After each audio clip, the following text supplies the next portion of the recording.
Hello students, मेरा नाम है आर्ची व्यास। और जैसा कि आप सब लोग जानते हैं कि जो नई डेट्स हैं जेईई मेंस की और नीट की या कहीं एडवांस की, वो सारी रिलीज हो चुकी हैं। तो अब ज़्यादा टाइम नहीं बचा है हमारे पास। तो ऐसा करते हैं कि केमिस्ट्री के कुछ ऐसे टॉपिक्स हम डिस्कस करते हैं जो बहुत बड़े नहीं हैं, जिनमें बहुत ज़्यादा टाइम नहीं लगेगा, पर हाँ ये बात है कि उनका एग्जाम में हमें ज़रूरत पड़ सकता है। आज जो मैं टॉपिक आपके साथ डिस्कस कर रहा हूँ वो है सिनर्जिक बॉन्डिंग। आप सब लोगों ने इसके बारे में थोड़ा बहुत सुना होगा और ये कोऑर्डिनेशन कंपाउंड का टॉपिक है। हम ये सब जानते हैं कोऑर्डिनेशन कंपाउंड से हर साल जेईई मेंस में 2 या 3 सवाल जरूर आता है। तो आज हम इस टॉपिक के बारे में पढ़ेंगे। थोड़ा मैं आपको इसके बेसिक्स के बारे में बताऊंगा और फिर हम प्रॉब्लम सॉल्विंग पे जाएंगे और ये भी देखेंगे कि प्रीवियस ईयर में इसके कैसे कैसे क्वेश्चन आए, क्योंकि उसी से हम आइडिया लगेगा कि हमें इसे कैसे अप्रोच करना है। ठीक है, तो हम स्टार्ट करते हैं सिनर्जिक बॉन्डिंग। ठीक है, सिनर्जिक बॉन्डिंग में जाने से पहले थोड़ा सा मैं आपको इसके पीछे की बात बताना चाहूंगा, क्योंकि उससे हमारा बेस तैयार होगा और आगे आने वाली चीजों को हम आसानी समझ जाएंगे। ठीक, सबसे पहले जो मुझे बात करनी है वो बात करनी है लिगेंड्स की बात। देखेंगे लिगेंड्स क्या चीज है। आपने ये पढ़ा होगा कि कोऑर्डिनेशन कंपाउंड कुछ नहीं, एक तरह का लिविस एसिड बेस इंटरेक्शन है। अब ये वर्ड आया लिविस एसिड, लिविस बेस, ये क्या चीज है पहले समझें। लिविस बेस वो लोग हैं जिनके पास पेयर ऑफ इलेक्ट्रॉन हो। क्या हो बेटा? पेयर ऑफ इलेक्ट्रॉन, जिसको वो किसको डोनेट कर सकते हैं। अब पेयर ऑफ इलेक्ट्रॉन किस फॉर्म में हो सकता है, ये बात आई।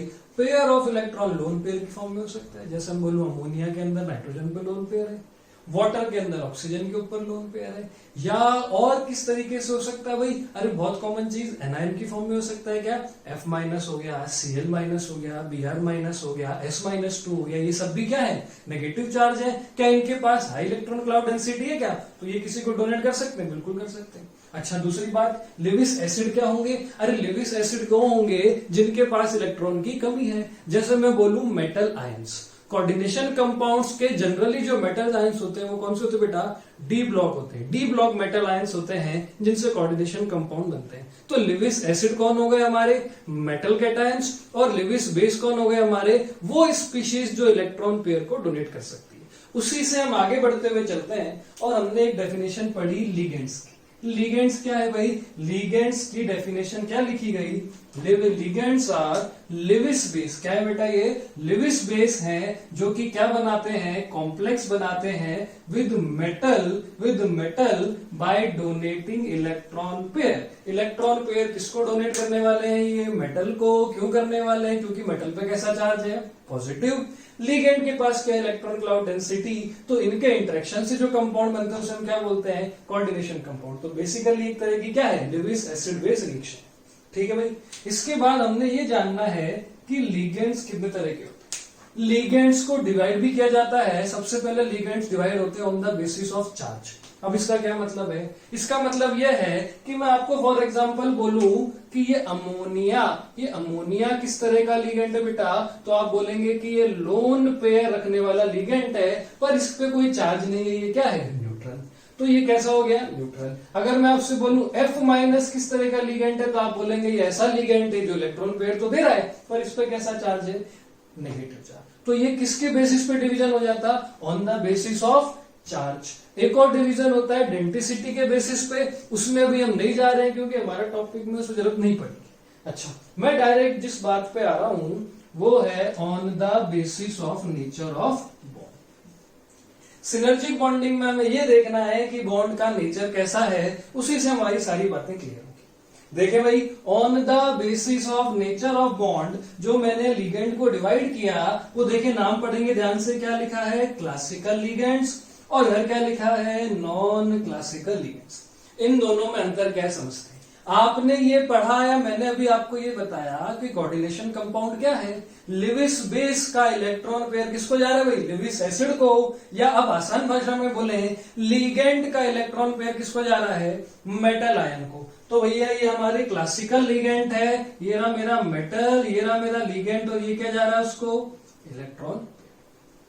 पर यहां पे हम देख रहे हैं कि मेटल ने वापस लिगेंड को कुछ नहीं दिया। ये होना भी चाहिए। लिगेंड किसको इलेक्ट्रॉन देता है भाई? मेटल को, क्योंकि इलेक्ट्रॉन की इसके पास डेफिशिएंसी है मेटल के पास, और लिगेंड के पास इलेक्ट्रॉन का एक्सिस है, तो बट ऑब्वियस रिएक्शन क्या होगी? लिगेंड इलेक्ट्रॉन पेयर देगा मेटल। यहां पे मेटल ने लिगेंड को कुछ नहीं दिया, ये वन साइड काम हो गया। ठीक है, इसका एग्जांपल देखें। अमोनिया हो सकता है क्या? ये नाइट्रोजन का lone pair, oxygen OH minus में ऑक्सीजन का नेगेटिव चार्ज, अरे F माइनस में कौन हो गया? फ्लोरीन का नेगेटिव चार्ज, ये H2O में कौन चला जाएगा भाई? ये ऑक्सीजन का लोन पे चला जाएगा। तो ये सारे एग्जांपल जो मैं यहाँ पे लिख रहा हूं, इसके अंदर क्या हो रहा है कि मेटल को इलेक्ट्रॉन देने वाला कौन? लिगेंड। अब इधर देखें, ये इसमें क्या अंतर है? यहाँ पे भी लिगेंड मेटल को इलेक्ट्रॉन दे रहा है, पर ये वापस जो डायरेक्शन जा रही है, ये हमें कुछ सिखाना चाहिए। इसमें हम देख रहे हैं कि मेटल भी इलेक्ट्रॉन दे रहा है किसको? लिगेंड। ये नई चीज सामने आई। मेटल भी किसको इलेक्ट्रॉन दे रहा है भाई? लिगेंड को। जनरली क्या हो रहा था? लिगेंड किसको इलेक्ट्रॉन दे रहा था? मेटल को। पर यहाँ पे दूसरी बात भी सामने आ रही है कि मेटल भी किसको इलेक्ट्रॉन दे रहा है भाई? लिगेंड। ये दोनों बातें यहाँ देखने को मिल रही। तो यहां ऐसा क्यों नहीं हुआ और यहां ऐसा क्यों हुआ, इसके पीछे का अंतर समझते। अगर मैं आपसे पूछूं नाइट्रोजन, ऑक्सीजन, फ्लोरीन, ये सब कौन से पीरियड के एलिमेंट है? अरे ये कौन से पीरियड के एलिमेंट है? तो आप बोलेंगे ये सेकंड पीरियड के एलिमेंट है, और सेकंड पीरियड एलिमेंट के पास वैकेंट डी ऑर्बिटल नहीं। क्या 2d होता है क्या? 2d? अरे नहीं होता, 2d नहीं होता, केवल 2s और 2p होते हैं। तो इनके पास वैकेंट डी ऑर्बिटल है क्या? नहीं है। अगर इनके पास वैकेंट डी ऑर्बिटल नहीं है तो मेटल इनको इलेक्ट्रॉन देना चाहेगा तो भी नहीं दे पाए। अब बात यह आई कि मेटल के पास इलेक्ट्रॉन कहां से है भाई देने के लिए? तो हम बात कर रहे हैं डी ब्लॉक एलिमेंट्स की, जिनकी 3d के अंदर, 4d के अंदर, 5d के अंदर, जिन्हें हम इनर डी ऑर्बिटल्स बोलेंगे, उसमें इलेक्ट्रॉन प्रेजेंट होते हैं और वो इलेक्ट्रॉन वो वापस दे सकते हैं। ठीक है भाई, तो यहां ये बात क्यों आई कि वापस क्यों नहीं गई मेटल से इलेक्ट्रॉन? क्योंकि मेटल तो इलेक्ट्रॉन दे सकता था, पर क्या सामने वाला लिगेंड उसको एक्सेप्ट करने की टेंडेंसी रखता है क्या? नहीं रखता, क्योंकि उसके पास वैकेंट ऑर्बिटल नहीं। बट अगर मैं बात करूं यहां पे, तो यहां पे मैंने दो कैटेगरी डिवाइड की। अच्छा, एक बात तो समझ आ गई मेरे को कि अगर लिगेंड को आपको वापस इलेक्ट्रॉन देने हैं तो मेटल के पास इलेक्ट्रॉन होने चाहिए और लिगेंड के पास क्या होना चाहिए भाई? वैकेंट ऑर्बिटल होना चाहिए। अब वैकेंट ऑर्बिटल होने के लिए नाइट्रोजन ने मना कर दिया, ऑक्सीजन ने मना कर दिया, फ्लोरीन ने मना कर दिया, पर क्या फास्फोरस इसमें काउंट हो सकता है क्या? सल्फर हो सकता है क्या? अरे आर्सेनिक हो सकता है क्या? क्योंकि अब ये third period, fourth period, fifth period के एलिमेंट है, इनके पास क्या प्रेजेंट है भाई? Vacant D and P orbitals. क्या प्रेजेंट है? Vacant D and P orbitals. क्या ये इनसे इलेक्ट्रॉन एक्सेप्ट कर सकते हैं? हाँ बिल्कुल कर सकते हैं। मेटल वापिस इलेक्ट्रॉन देगा तो ये क्या एक्सेप्ट कर लेंगे? अपनी empty D and P orbitals. अब बात ये आई कि ये इलेक्ट्रॉन जब वापस जाएंगे तो इंटरन्यूक्लियर एक्सिस के अलॉन्ग जाएंगे कि परपेंडिकुलर जाएंगे? तो यहाँ पे सोचने वाली बात यह है कि जो आपने पहला बॉन्ड बनाया, कौन सा भाई? लिगेंड से मेटल की तरफ, वो कौन सा बॉन्ड है? सिग्मा बॉन्ड है क्या? क्योंकि वो इंटरन्यूक्लियर एक्सिस के अलॉन्ग बन रहा है क्या? तो इंटरन्यूक्लियर एक्सिस के अलॉन्ग तो बॉन्ड बन चुका है, तो अब मेटल से जो इलेक्ट्रॉन वापस जाएगा उसको इंटरन्यूक्लियर एक्सिस के अलॉन्ग जाना पड़ेगा कि परपेंडिकुलर? परपेंडिकुलर जाना पड़ेगा। अगर वो परपेंडिकुलर उसके इंटरन्यूक्लियर एक्सिस के जा रहा है तो वो किस में काउंट होगा बेटा? पाई बॉन्ड में काउंट होगा। किसमें काउंट होगा? Pi bond. ठीक है, अब देखें कि यहाँ पे भी मैंने दो डिवीजन कर रखे। अब आप ये सोच रहे होंगे दो डिवीजन किस बात के हैं, तो देखें PR3, R2S, AS, R3। यहाँ पे ये R क्या है?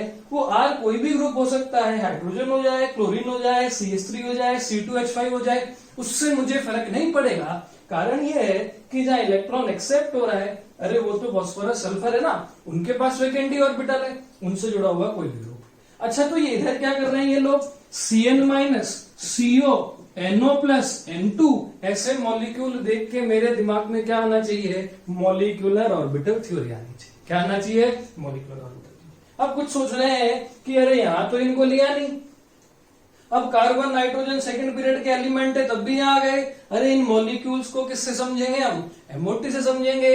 और जब MOT से समझेंगे तो MOT क्या कहता है कि बॉन्ड फॉर्मेशन के बाद उसमें क्या एम्प्टी रह जाते हैं? एम्प्टी रह जाते हैं पाई स्टार। क्या रह जाता है बेटा? पाई स्टार, इसका नाम क्या है? पाई एंटी बॉन्डिंग। तो देखें आप, दोनों के पास कुछ ना कुछ खाली है। इसके पास क्या खाली है? वैकेंट डी और पी ऑर्बिटल, और इसके पास क्या खाली है? Vacant pi star. इसके अंदर ये क्या एक्सेप्ट करेंगे? मेटल से वापस जाने वाले इलेक्ट्रॉन। क्या एक्सेप्ट करेंगे?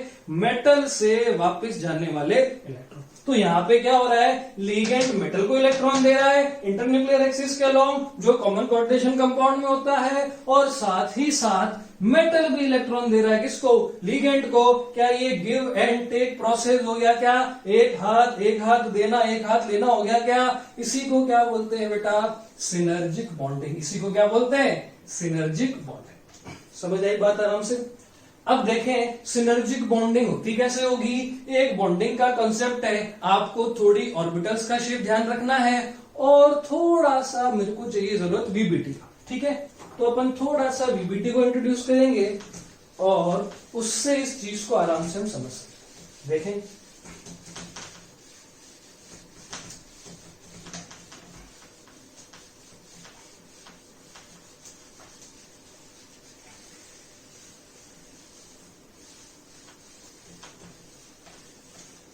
यहां मैंने एक डायग्राम बना रखा है, आप ध्यान से देखेंगे इस डायग्राम को, और इस डायग्राम के दो हिस्से हैं।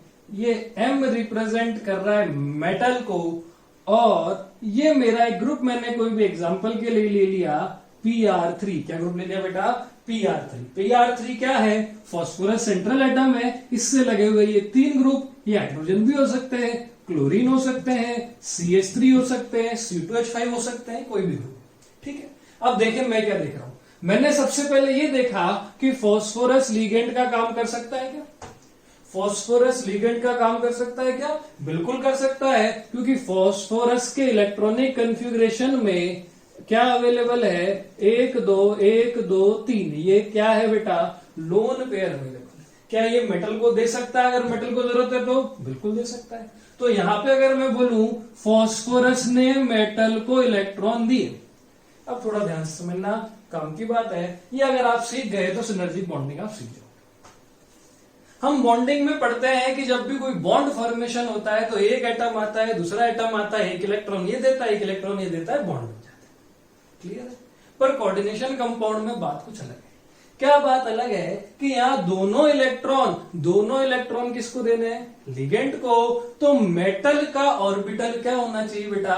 खाली होना चाहिए। क्या होना चाहिए? खाली। इसका मतलब जहां पे लिगेंड अपने इलेक्ट्रॉन दे रहा है वो मेटल का ऑर्बिटल, ये मैं 2 लोब से दिखा रहा हूं बेटा, ध्यान से देखें। ये मैं 2 लोब से एक ऑर्बिटल को रिप्रेजेंट कर रहा हूं, और यहां मैं ये कह रहा हूं कि ये जो ऑर्बिटल है ये क्या है? खाली है, क्योंकि इसको क्या एक्सेप्ट करना है? Pair of electron. अगर आपने थोड़ा ध्यान दिया हो तो एक और टर्म नीचे लिखी है, इंटर न्यूक्लियर एक्सिस। क्या मतलब है इसका? अरे इंटर न्यूक्लियर एक्सिस का मतलब यह है कि इस एक्सिस के अलोंग दोनों के न्यूक्लियस एक दूसरे को अप्रोच कर रहे हैं, और जो शेयरिंग होगी वो इस एक्सिस के अलोंग होगी। तो यहाँ पे जो बॉन्ड बनेगा उसका नेचर क्या होगा? सिग्मा की पाई। क्या होगा बेटा? सिग्मा नेचर का बॉन्ड बनेगा, क्योंकि ये इंटर न्यूक्लियर एक्सिस के अलोंग बॉन्ड बनेगा। अब मैं ये कह रहा हूं कि जो इंटरन्यूक्लियर एक्सिस के अलोंग बॉन्ड बना है वो सिग्मा बॉन्ड है, और सिग्मा बॉन्ड हाइब्रिडाइजेशन से बनते हैं। क्या इसका मतलब ये है कि जो मेटल है उसका ये वाला ऑर्बिटल जो कि खाली है पर हाइब्रिड है। क्या है?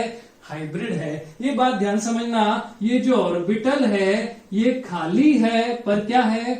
हाइब्रिड है।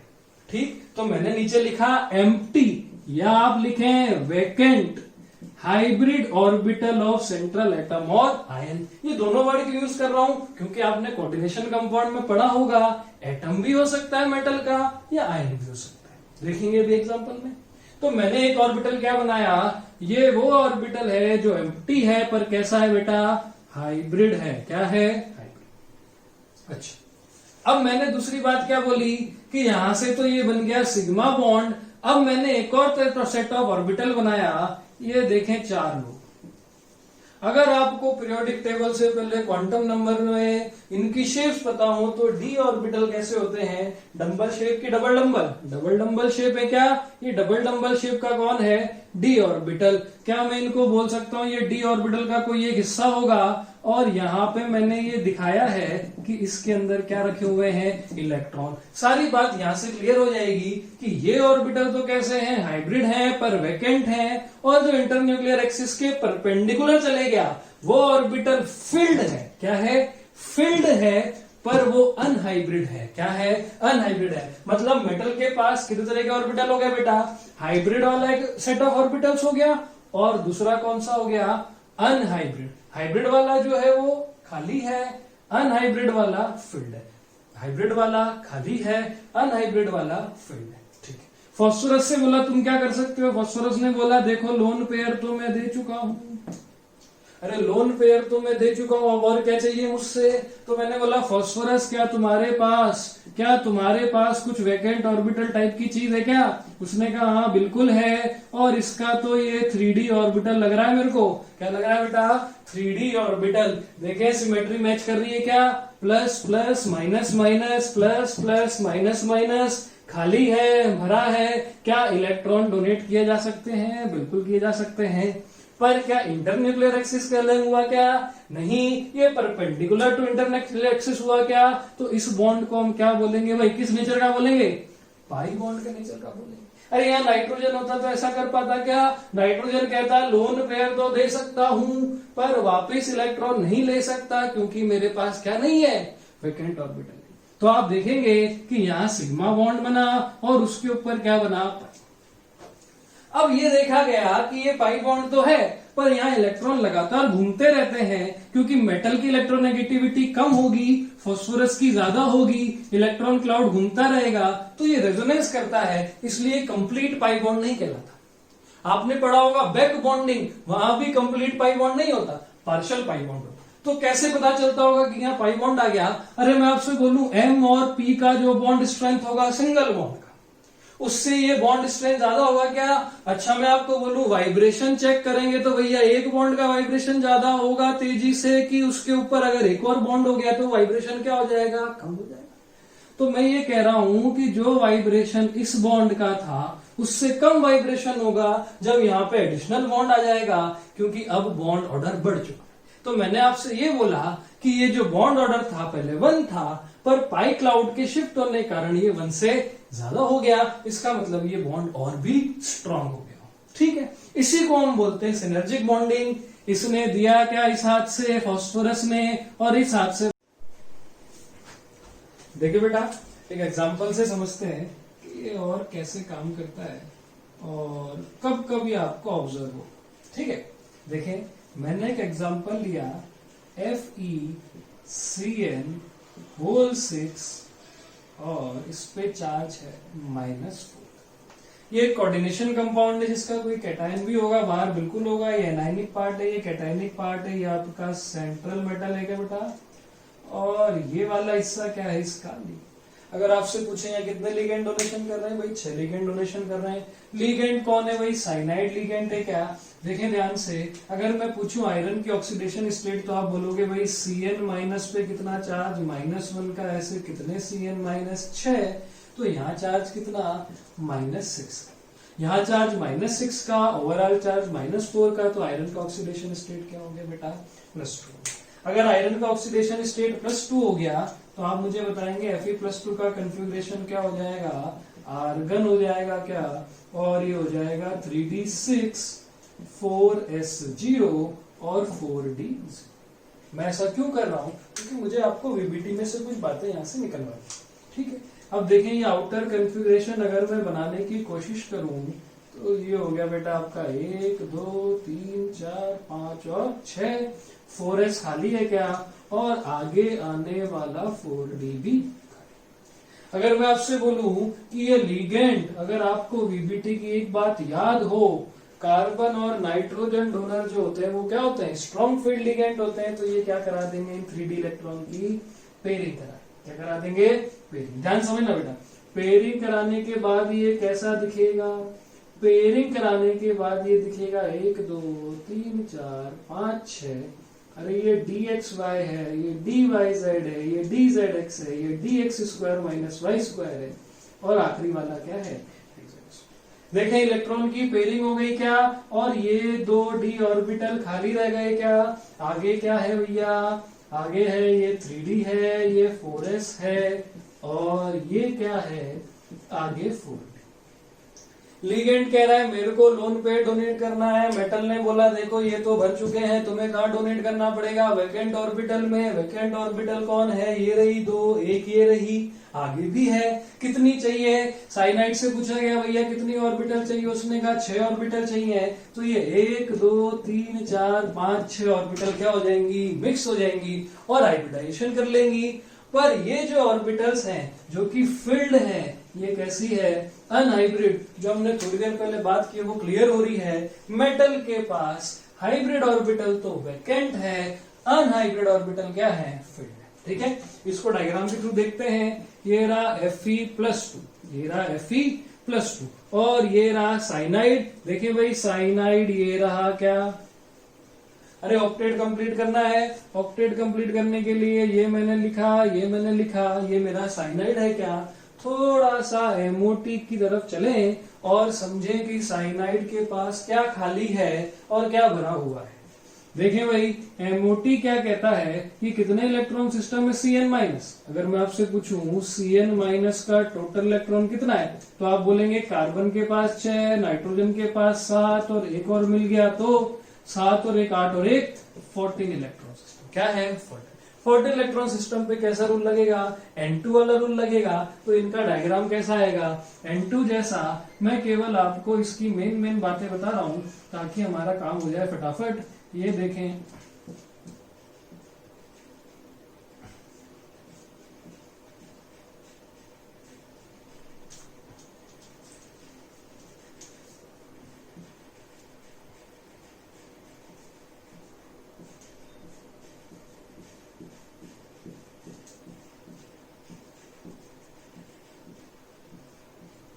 देखेंगे भाई, ये बहुत शॉर्ट में मैंने आपको बताया है।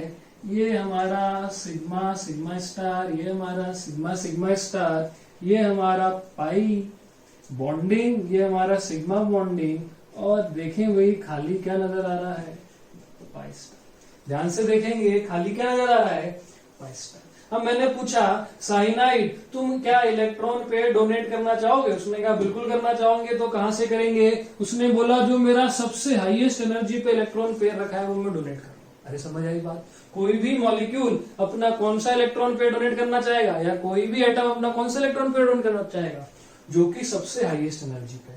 तो क्या साइनाइड जब इलेक्ट्रॉन डोनेट करेगा तो ये इससे करेगा क्या, इसका नाम क्या है भाई, सिग्मा है क्या, ये सिग्मा बॉन्डिंग है क्या। यहां से इलेक्ट्रॉन जाएगा किसकी तरफ, आयरन की तरफ। ये जो इलेक्ट्रॉन पेयर जाएगा ये सिग्मा में से जाएगा, तो यहाँ पे एक इलेक्ट्रॉन पेयर तो Cn ने इसको दे दिया, जो कि normal Lewis acid base reaction. अब आयरन से बोला गया कि तुम्हारे पास ये जो इलेक्ट्रॉन पेयर आया ये कहाँ आया होगा, तो आयरन ने कहा ये तो मैं वहीं एक्सेप्ट करूंगा जहां पे मेरे पास खाली डब्बे होंगे। क्या ये अपनी हाइब्रिड ऑर्बिटल्स में इनको एक्सेप्ट करेगा, तो इसने अपनी हाइब्रिड ऑर्बिटल में ये इलेक्ट्रॉन एक्सेप्ट कर लिया। अब आयरन से पूछा गया क्या तुम वापिस इलेक्ट्रॉन देने में इंटरेस्टेड हो, उसने कहा हाँ, ये जो मेरे पास इलेक्ट्रॉन्स बचे हैं, ये इलेक्ट्रॉनिक क्लाउड जो मेरा बचा है, ये मैं किसी को डोनेट कर सकता हूं अगर कोई लेना चाहे। मैंने कहा अच्छा ये dxy dyz dzx में से कौन सा करोगे, उसने बोला जो आपकी इंटरन्यूक्लियर एक्सिस डिफाइन है उसके हिसाब से बता दो। इंटरन्यूक्लियर एक्सिस डिफाइन कर देते हैं, मान लो अपन ये एक्स एक्सिस हो गई, तो ये अपना क्या हो गया भाई, ये वाला ऑर्बिटल हो जाएगा। ये वाला ऑर्बिटल अगर अपना ये है तो ये क्या हो गया भाई, dxy हो गया। इससे इलेक्ट्रॉन पेयर डोनेट कर सकता है उसने, यहाँ पे बिल्कुल कर सकता। तो सामने हमने देखा Cn- इलेक्ट्रॉन पेयर एक्सेप्ट कर सकता है, बिल्कुल कर सकता है। पर इस बार वो इलेक्ट्रॉन जो एक्सेप्ट करेगा वो कोई वैकेंट डी ऑर्बिटल नहीं है, वैकेंट पी ऑर्बिटल नहीं है, वो क्या है, पाई स्टार। क्या है, वैकेंट पाई स्टार। पिछला एग्जांपल में फास्फोरस ने क्या दिया था, वैकेंट डी ऑर्बिटल दिया।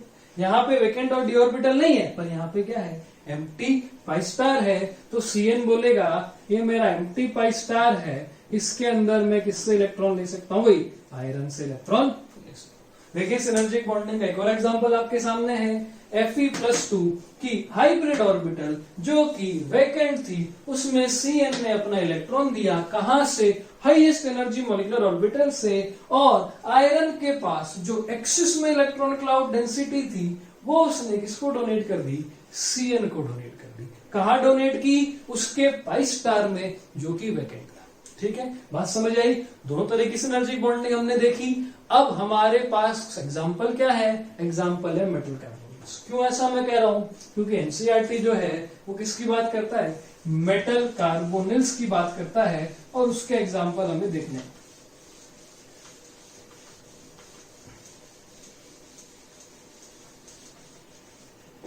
देखें भाई, अगली हेडिंग जो मैं लिख रहा हूं वो है मेटल कार्बोनिल। मेटल कार्बोनिल के दो हिस्से, मेटल और दूसरा कार्बोनिल। कार्बोनिल किसको बोलते हैं बेटा, सीओ को बोलते हैं कार्बोनिल।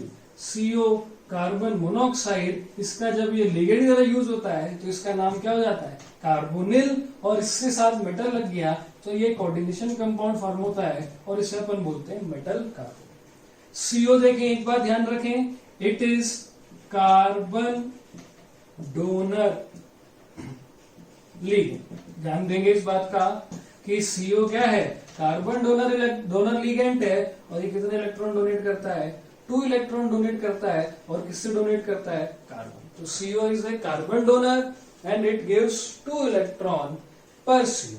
ठीक है, अब यहाँ सिनर्जिक बॉन्डिंग कैसे आई वो बड़े ध्यान से समझना, क्योंकि सीओ के बारे में हमें जानना जरूरी है। आज तक जेई में सिनर्जिक बॉन्डिंग का जो भी सवाल आया है, नीट में जो भी सवाल आया है, वो किससे रिलेट हुआ है, सीओ से, मेटल कार्बोनिल से रिलेट। देखें मेटल कार्बोनिल में कैसे सिनर्जिक बॉन्डिंग। आपसे अगर बोलूं सीओ का डायग्राम बनाओ, बहुत आसान है। सीओ का डायग्राम ये रहा, सीओ 1 2 3 ऑक्टेट कंप्लीट करें क्या, एक इलेक्ट्रॉन ये रहा, एक इलेक्ट्रॉन ये रहा, यहाँ पे ऑक्टेट। ठीक, अरे मेटल की बात करें, ये रहा मेटल। मेटल कार्बोनिल में एक बात ध्यान रखें कि यहाँ पे मेटल की ऑक्सीडेशन स्टेट बहुत कम होती, लो ऑक्सीडेशन स्टेट में मेटल कार्बोनिल्स बनते हैं। ठीक, लो ऑक्सीडेशन स्टेट मेटल कार्बोनिल्स में होगा। और यहाँ पे आप देखें फिर से वही बात, मेटल के पास एक तो क्या हो, वैकेंट हाइब्रिड ऑर्बिटल हो, और वापस देने के लिए क्या हो, वापस देने के लिए इसके पास फील्ड इलेक्ट्रॉन हो। वो किस में हो, अनहाइब्रिड में। खाली वाले में क्या हो, हाइब्रिड ऑर्बिटल। अच्छा, सीओ के पास क्या है भाई, कार्बन के पास इलेक्ट्रॉन, सीओ के पास ऑक्सीजन के पास लोन पे। बट यहाँ चीजें इस तरह से नहीं चलती। यहाँ पे ये जो डायग्राम देखा जाता है वो डायग्राम देखा जाता है एमओटी से। क्या देखा जाता है, एमओटी। अब सीओ के एमओटी डायग्राम में हम नहीं जाएंगे, थोड़ा कॉम्प्लेक्स है, बट हाँ उसके जो रिजल्ट है वो हमारे डायरेक्ट यहाँ पे काम आते हैं। पहली बात, अगर मैं बोलूं सीओ का बॉन्ड ऑर्डर तो आप बोलेंगे ये परफेक्ट 3। क्या बोला भाई, बॉन्ड ऑर्डर सीओ का 3। और बॉन्ड लेंथ का मैं आपको एक डाटा दे देता हूं, ये है 1.128 एंगस्ट्रॉम। ठीक, बॉन्ड ऑर्डर कितना सीओ का, 3। वो बिल्कुल आप लिविस के बिल्कुल डायग्राम से निकाल सकते हैं। बॉन्ड लेंथ का डाटा बता रहा हूं आपको 1.12। अब जो इन्फॉर्मेशन है वो हमारे काम की है, जो एमओटी डायग्राम से यहां से रिजल्ट आ रहा। वो रिजल्ट क्या है कि जब सीओ को इलेक्ट्रॉन डोनेट करने होंगे, सीओ को इलेक्ट्रॉन डोनेट करने होंगे तो वो ऐसी ऑर्बिटल से डोनेट करता है जो कि होगी किसकी, कार्बन की होगी। वो नॉन बॉन्डिंग ऑर्बिटल होगी। क्या होगी, नॉन बॉन्डिंग ऑर्बिटल। अब ये क्या आ गया भाई, नॉन बॉन्डिंग ऑर्बिटल।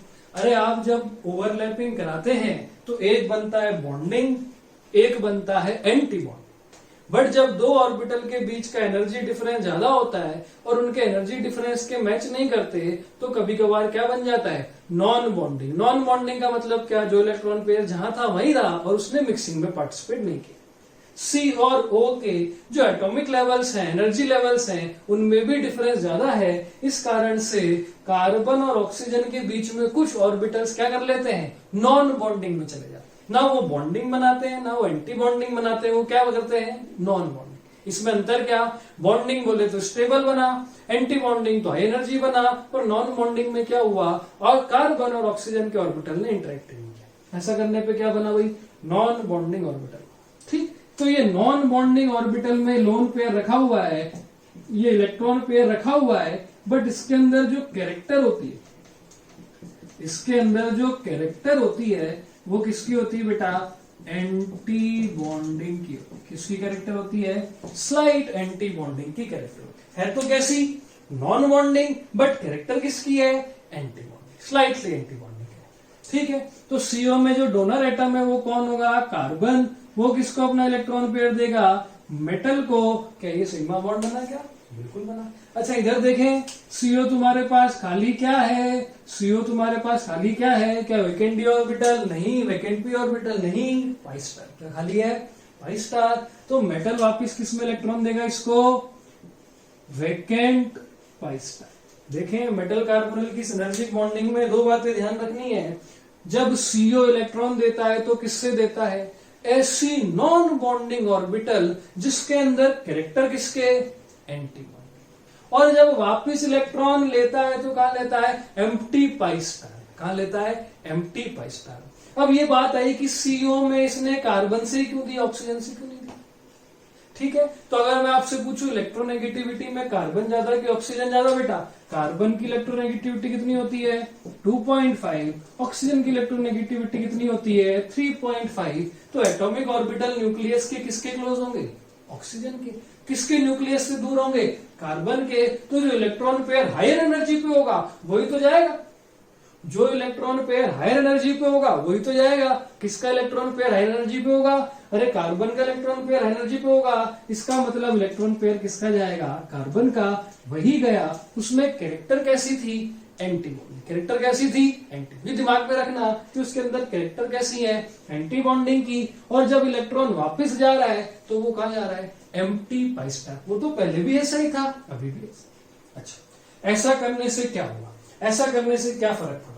अच्छा, सीओ पे फर्क पड़ा क्या? पहले तो ये देखें। और मेटल कार्बन पे क्या फर्क पड़ा वो भी देखें। मेटल कार्बन पे क्या फर्क पड़ा देखेंगे। मेटल कार्बन अगर केवल यहां सिग्मा बॉन्ड बनाता तो उसका बॉन्डर कितना होता? 1। पर जब उसने वापस इलेक्ट्रॉन ले लिए तो उसका बॉन्डर क्या हो गया? 1 से ज्यादा हो गया। मैं ये नहीं कह रहा हूं कि उसका बॉन्डर 2 हो जाएगा, उसका बॉन्डर किसके बीच में रहेगा? 1 और 2 के बीच। तो अगर मैं एमसी बॉन्ड की बात करूं बेटा, एमसी बॉन्ड की अगर हम यहाँ पे बात करें तो उसका बॉन्ड ऑर्डर क्या हो जाएगा? 1 से बॉन्ड ऑर्डर किसके बीच चला जाएगा? बिल्कुल सही बात। बॉन्ड लेंथ ज्यादा हो जाएगी कि कम हो जाएगी? सिग्मा बॉन्ड से कंपेयर करें, सिंगल बॉन्ड से कंपेयर करें तो आपने ये सुना होगा कि बॉन्ड ऑर्डर बढ़ता है तो अट्रैक्शन बढ़ता है, अट्रैक्शन बढ़ेगा तो एटम पास आएंगे और उनका बॉन्ड लेंथ क्या हो जाएगा? डिक्रीजेस। क्या हो जाएगा बेटा? Bond length decreases, bond order increases, bond dissociation energy. बहुत क्लियर वर्ड है, बॉन्ड डिसोसिएशन एनर्जी। क्या मतलब? बॉन्ड को तोड़ने के लिए लगने वाली एनर्जी क्या हो जाएगी? ज्यादा हो जाएगी। अब आपको एक बॉन्ड नहीं तोड़ना, आपको एक से ज्यादा या ज्यादा अट्रैक्टिव एटम्स को एक दूसरे से अलग करना। तो ये तीनों बातें ध्यान रहेंगी। एमसी बॉन्ड का बॉन्ड ऑर्डर बढ़ गया, बॉन्ड लेंथ कम हो गई है, बॉन्ड डिसोसिएशन एनर्जी क्या हो गई? ज्यादा। अब मैं बात करता हूं वही सीओ के बारे में। सीओ के साथ क्या हुआ? सीओ के साथ देखना दो चीजें। सीओ ने कहा जब मैं इलेक्ट्रॉन दे रहा हूं तो कहां से दे रहा हूं? दिमाग में बिठा लें, कार्बन से दे रहा हूं कि ऑक्सीजन से? कार्बन से दे रहा हूं। किससे दे रहा हूं? कार्बन से। नॉन बॉन्डिंग से दे रहा हूं, एंटी बॉन्डिंग से दे रहा हूं कि बॉन्डिंग से दे रहा हूं? Non bonding. पर कैरेक्टर किसकी है मेरे पास? Anti bonding. अगर आपसे कोई पूछे एंटी बॉन्डिंग से इलेक्ट्रॉन जा रहा है, एंटी बॉन्डिंग स्टेबल कि अनस्टेबल? अनस्टेबल। अगर अनस्टेबल चीज से इलेक्ट्रॉन जा रहा है, इलेक्ट्रॉनिक क्लाउड अनस्टेबल चीज से जा रहा है, तो वो ओवरऑल मॉलिक्यूल को क्या करेगा? स्ट्रॉन्ग बना देगा। क्या?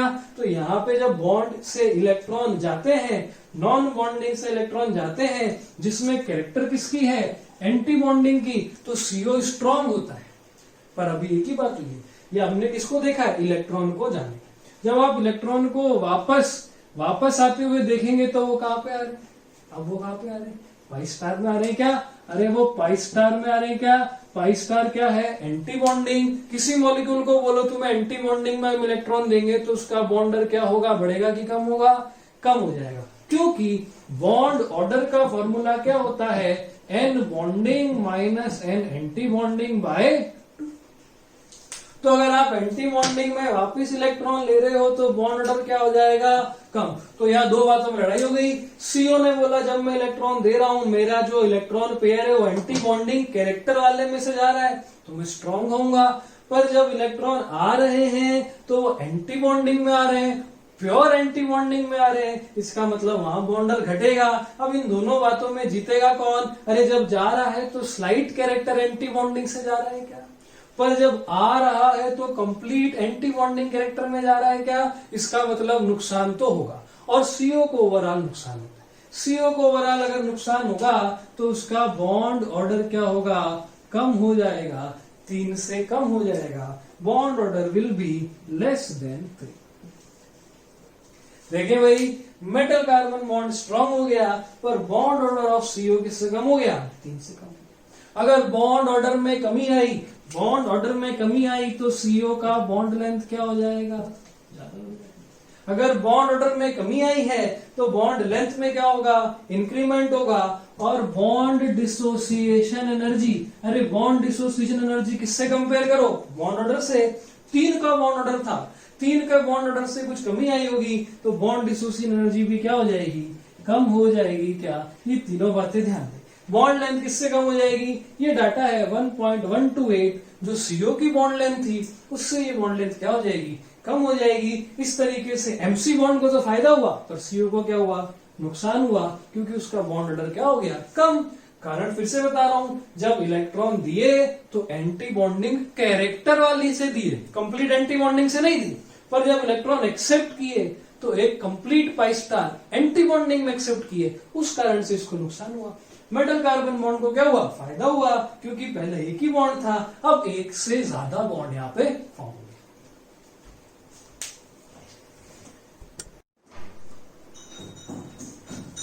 देखें, हम कुछ क्वेश्चंस ट्राई करते हैं सिनर्जी बॉन्डिंग के। पहला क्वेश्चन देखें, compare MC bond length in FeCN6 -3 FeCN6 -4। आपसे बोला है मेटल और कार्बन की बॉन्ड लेंथ कंपेयर करनी है और दो कॉम्प्लेक्स हमें दे रखे हैं FeCN6 -3 और FeCN6 -4। ये कॉम्प्लेक्स आयन है, अगर इनको सही लैंग्वेज में बोले तो। देखिए दोनों में कॉमन क्या है, कभी भी आपको कॉमन चीज रिजल्ट नहीं देगी, जो चीज डिफरेंस है, जो दोनों में डिफरेंस है वहां से आपको नतीजा मिलेगा। देखें FeCN6 के अंदर Cn कितने हैं, 6, इधर भी कितने हैं, 6। लिगेंड दोनों में सेम है, दोनों का कोऑर्डिनेशन नंबर भी सेम है और दोनों का सेंट्रल मेटल एटम भी सेम है। तो इन दोनों में अंतर क्या है, अंतर आपको देखने को मिलेगा अगर आप इसकी ऑक्सीडेशन स्टेट निकालें। Cn कितने भाई, 6, तो कितना चार्ज हो गया, -6। यहाँ पे Cn कितने, 6 -6, बट ओवरऑल चार्ज कितना है, -3। तो मेटल पे कितना चार्ज हो गया, +3, और यहाँ पे मेटल पे कितना चार्ज हो गया, +2। अगर मैं आपसे पूछूं Fe+3 और Fe+2 में देखें तो ये कॉन्फ़िगरेशन आएगा आपका आर्गन 3d5 और ये कॉन्फ़िगरेशन आएगा आर्गन 3d6।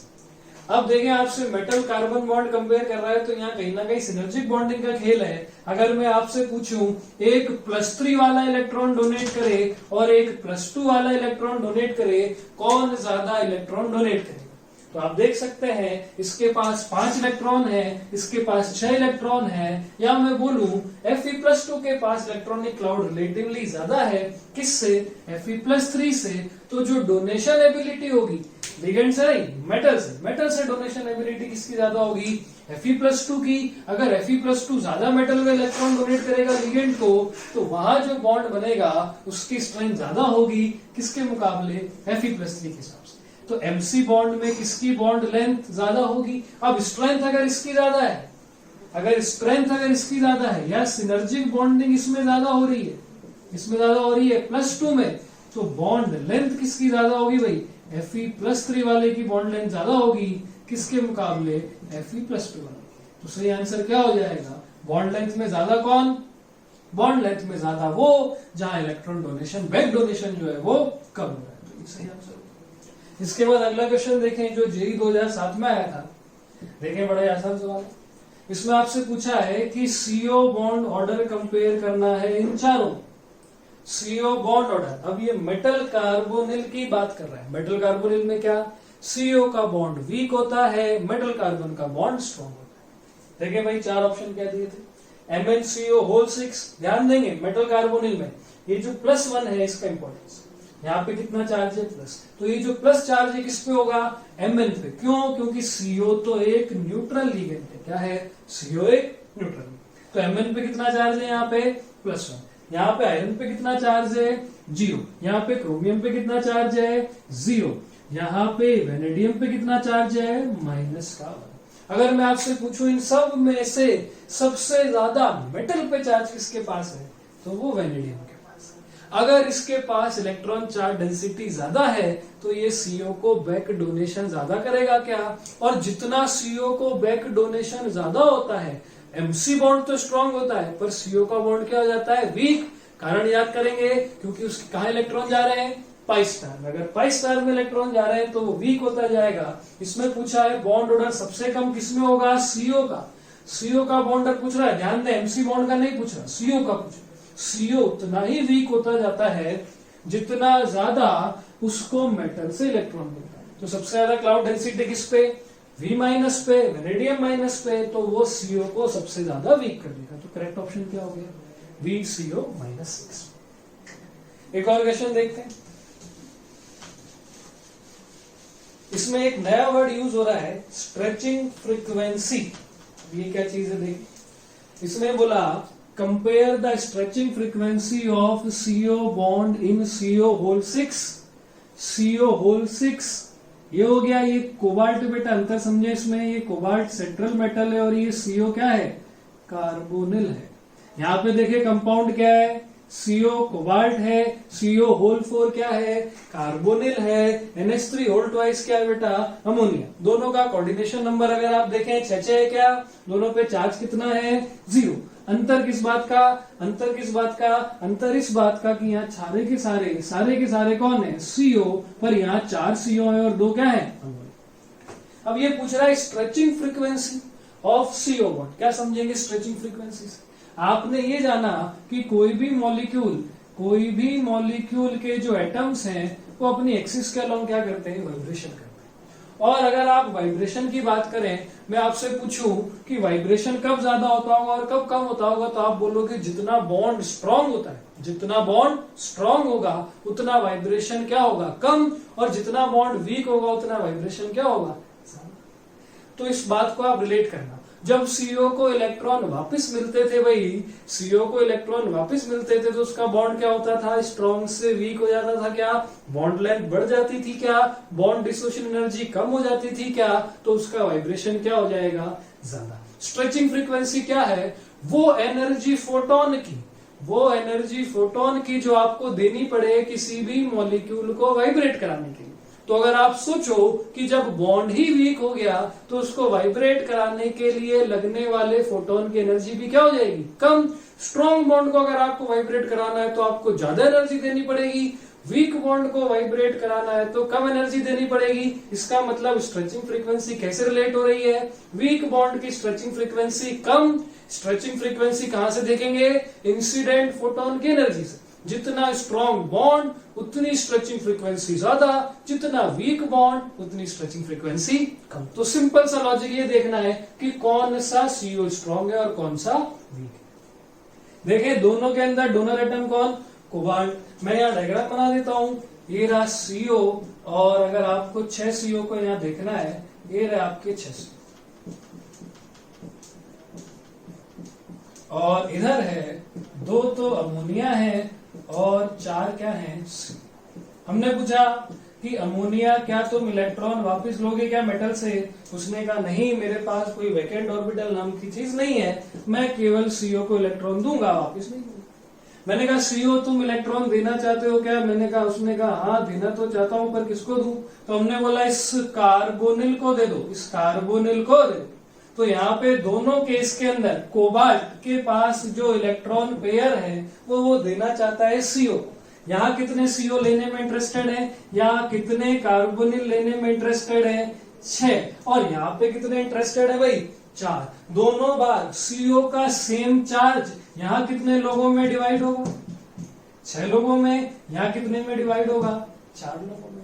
सेम चार्ज ज्यादा लोगों में डिवाइड होगा तो कम इफेक्ट आएगा, सेम चार्ज कम लोगों में डिवाइड होगा तो ज्यादा इफेक्ट आएगा। तो हम बोले कि किस कार्बोनिल पे इफेक्ट ज्यादा आएगा, इन वाले पे कि इन वाले पे। तो सीओ ने बोला मैं तो बराबर इलेक्ट्रॉन दे रहा हूं, कोबाल्ट बराबर इलेक्ट्रॉन दे रहा है, पर किस पे इफेक्ट ज्यादा आएगा, जहां डिस्ट्रीब्यूशन कम लोगों में। कम लोगों में जब डिस्ट्रीब्यूशन होता है तो चीज का अमाउंट ज्यादा हो जाएगा, और जब ज्यादा लोगों में डिस्ट्रीब्यूशन होगा तो उसी चीज का अमाउंट क्या हो जाएगा, कम डिस्ट्रीब्यूट होगा सबको। तो ज्यादा इफेक्ट कौन से सीओ पे पड़ेगा, इस वाले पे, क्योंकि अमोनिया तो वापस कोई इलेक्ट्रॉन क्लाउड नहीं है। तो ज्यादा इफेक्ट किस पे पड़ेगा, सीओ पे। ज्यादा इफेक्ट अगर सीओ पे इस पे पड़ेगा तो इसका बॉन्ड ऑर्डर ज्यादा कम होगा और इसको स्ट्रेच करना आसान हो जाएगा। इसलिए स्ट्रेचिंग फ्रीक्वेंसी किसकी ज्यादा होगी, स्ट्रेचिंग फ्रीक्वेंसी का मतलब क्या, वो एनर्जी जो मुझे देनी पड़े स्ट्रेच करने के लिए, ये तो वीक हो गया, तो यहाँ पे जो एनर्जी लगेगी वो ज्यादा लगेगी। इसका मतलब यहाँ पे ज्यादा एनर्जी देनी पड़ेगी और यहाँ पे कम एनर्जी में ही काम होगा।